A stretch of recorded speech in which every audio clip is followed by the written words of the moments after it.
try.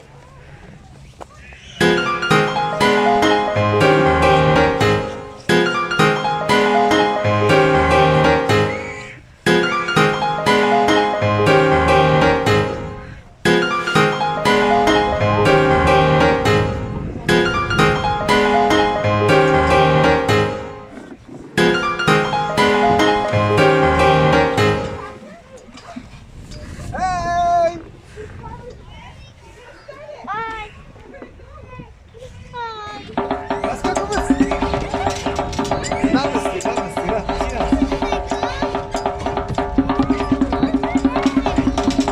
Sini terakhir.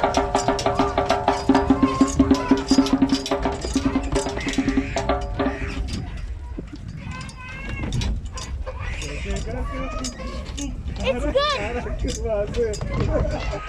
Bitte? Fire it. Okay, guys. The train has stopped now. We have arrived to the bush. See you there. Bye. Bush here at Brooks Farms. Kind of teach you a little bit about the process, how we tap our own maple syrup. So we are at the very entrance of our sugar bush right now. So our maple forest is over 100 years old. Some of our trees range anywhere from 20 years old all the way to 100 years old. You can get sap from your trees for up to 100 years, but the sweet spot is about 20 to 45 years where you get the most sap each year. So I'm going to walk you guys through. We're going to stop at a few stations throughout and I'll explain a little bit about the process. I'll stop and make sure you guys all gather around so you can hear me. And then afterward, you guys can grab your hot chocolates and explore as much as you'd like. Sound good? Yeah. Successful maple season, it needs to start getting nice and warm during the day, so that 2-3 degrees, but it still needs to go below freezing at night. So these warm temperatures during the day help the sap start to flow from the trees all around these lines you see here to make the maple syrup you enjoy today. So the prime maple season is the month of March. We are sometimes lucky and able to go into the middle of April as well if the weather cooperates.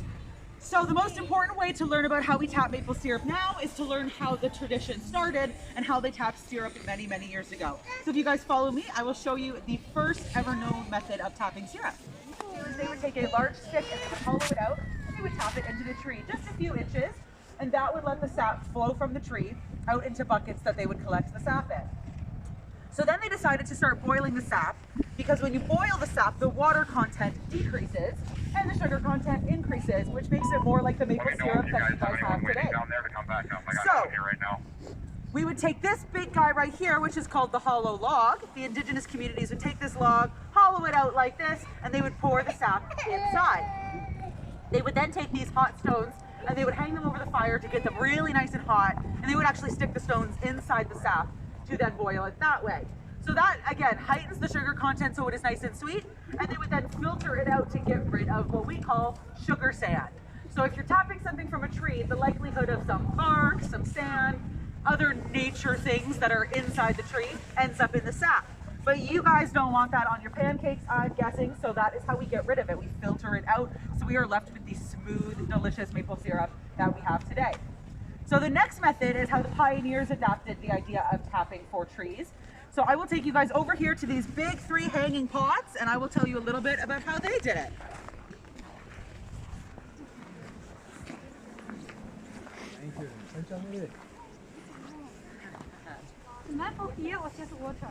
That's so we just have water and snow in them. Yeah.